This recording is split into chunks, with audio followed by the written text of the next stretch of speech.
Hello YouTube world, my name is Nicholas Montez and you're watching my YouTube channel, The Teenage Movie Critic, and welcome back to the YouTube channel, everybody. I'm so excited to have y'all back here again. And in today's video, we're going to be doing another video where we got the 6th episode of Secret Invasion, the finale of Secret Invasion, and it's got a lot of mixed reviews, and I wasn't able to really talk about my theories in my Secret Invasion review, my Secret Invasion Episode 6 review. And I really wanted to use this video to kind of talk about that, really about the World War III situation, the whole Armor Wars and Rhodey situation, and really the stuff that's going to set up with Secret Wars. So, let's talk about that. So first things first, of course you got the whole World War III situation where basically at the end of Episode 6 we have President Ritson basically starting World War III and basically saying, any off-world combatants will be killed. We will find you and we will kill you. So basically, like Skrulls, Kree, the Guardians of the Galaxy, possibly the people of New Asgard. Every single off-world combatant will be killed. And so you have this, and so they have this thing with Giah and Sonya where they're teaming up. And honestly, with this whole World War III plotline, I don't really see where this gets solved. Because, and I have another part of this in this video that I'll talk about, but, you know, I kind of look at World War III as the Civil War event of the MCU, where the Civil War in the Infinity Saga was, it split up our Avengers. Right now, we don't have an Avenger, so basically, the world, so Civil War split up our Avengers, and the Avengers were the big heroes of all time. Now with World War III, we're splitting up the world, and so when Kang comes, we'll be pretty much destroyed. That's what happens when the Avengers split up. The Avengers couldn't protect the Earth, and so they lost. Then they come back together in Endgame, and they defeat Thanos together. And so that's the amazing thing about Civil War. The thing about it, though, when it comes to Civil War, while I love the way they did it, I kind of wish there were some projects as to explore certain characters. Like, and maybe I'm probably thinking too much of it as to I just want to see it. Like, Black Panther, it's the political side of what Civil War is. Spider-Man Homecoming is sort of the fun side of superheroes. And then we kind of got what these characters were doing, like Ant-Man and the Wasp, where we see Ant-Man on house arrest, Black Widow on the run. So we kind of get one of each of what these characters were doing. I kind of would have wanted to see a project where what Wanda and Vision were doing, because I wanted to see that. But you know, you get Sonya and Giah in this episode where they just go off together as like the new Talos and Nick Fury. If they make a season 2, I'll be fine with it because I want to see more of this group. But if they actually find if they actually find some sort of project to resolve World War III, most likely it's going to be Captain America 4, but I have a theory, because it's all off-world combatants they need to do. So what if Sonya and Giah are the people that bring together the X-Men? They meet Professor X, and these Professor X, Giah, and Sonya are the people to unite. You know, Nick Fury's not going to do this because he's on Saber, but what if they were the people to unite the X-Men, and the X-Men were this team to basically stop World War III and save all off-world combatants? Think about that. It's an interesting story. So let's move on to the Armor Wars plot. So we get into Armor Wars, and of course, you know, from, I believe since Episode 3, we knew that, I think Episode 4 it was, ever since Episode 4, we knew Rhodey was a Skrull. From Episode 2, when he had a talk with Nick Fury, we knew he was a Skrull. And, you know, then we find him in Episode 6, where he's in the Captain Marvel tube thing, and, you know, he's in a hospital gown, and he's having trouble walking. And the director of the show says that he thinks that Rhodey's been a Skrull since 2016, since Civil War. So, and in the timeline of this show, it's in the year 2026. So the director thinks that he's been a Skrull for 10 years, which is a very long time.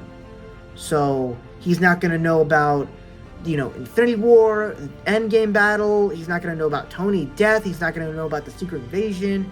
He's recently going to know about World War III. But everybody is complaining about this, that it just it ruins Rhodey's character development, which I kind of understand that, but let's be honest here. Did he really have any character development? Like, sure, we kind of liked his interactions with certain characters. Like, we liked his little interactions with Nebula. We liked his interactions. We liked the little stuff with Rocket riding on him and going into battle, and all the stuff that he did in Infinity War. It was all fun. But at the same time, I think Armor Wars, with him being a Skrull for 10 years and being in this thing for 10 years, it sets up an interesting story for Armor Wars. And I think that this movie, Armor Wars, will give him some of the best development we've ever gotten of that character, as he's also going to be in the spotlight. He's been mind raced for many years, and so he's finally getting back into the business, and then that will build him up to become this hero, to become this Iron Man, not just War Machine and this politician to the government. So I think that Armor Wars is setting up to be a great film. I don't know, people aren't looking at it the way I am. People need to start looking at it in a greater way, not in a bad way. And now we get to the whole World War III plotline, which I kind of discussed in the Sonya and Giah section of this video, but a lot of people are saying that, World War III was teased too late in this show, but I think that was kind of the point, because you think of Civil War. The whole point of Captain America Civil War was to cause this big conflict between the Avengers, that the Avengers are split, but Captain America, the Avengers are maybe split, but no matter what happens, if you need me, I'm gonna be there. And in this show, World War III starts. President Richardson basically, he called off the strike, but he basically turned the situation and made it worse. So he caused World War III. But it completes that story of Nick Fury of accepting his wife as who she is. But that's not the main thing we're talking about.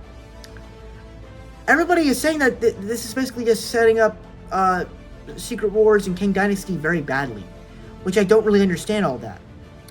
Because if you kind of think about it, like in Infinity War, the whole Infinity Saga, what made Civil War so important is that it split up the Avengers. That's why we lost, and we needed Endgame to resolve that story. So, how does World War III fit in? Instead, because at this point in time, we don't have an Avengers, so we can't do Civil War again in the Multiverse Saga. So how do you do this again? To have a first and second film, you have the first film where the threat is coming at us, but the world is at war with each other, and they can't work together. And so that's what causes them to lose. What causes them to lose is that every single part of the world is at war with each other, and they're not working together like they used to. And this is only in the 616 timeline. We don't know about other universes or other timelines. It's only in this universe. So if you think about it, the 616 universe, it's all because of them. And I feel like that's kind of going to be the big thing. It's like, that's the other interesting thing. What if, Secret Wars is basically going to be the big collision of multiverses, of universes together. What if Secret Wars is basically universes as characters? So you get all the 616 characters basically mourning that this is their fault. We were at war with each other, and because of that, we're the best heroes in the world, and because of our difficulties against each other, we lost, and we should have been working together. And so I think that's what builds such a great heroic moment, where in Secret Wars, you probably get an Avengers team in Kang Dynasty, but the Avengers is what will bring the multiverse together, and they will come together to save the multiverse, to bring every single faction of the multiverse, every character together to save the multiverse and become a group together again. I think that's a heroic story. I think that, like, the top Endgame and Infinity War, that's such a heroic story. I want to see that. Granted, we need still more time to make this work, but I hope that it does. I hope you understand my viewpoint, because I don't think anyone is looking at it in the way I am, but that is my thoughts on all this. Thank you guys so much for watching. I really hope you enjoyed. Don't forget to like, comment, and subscribe.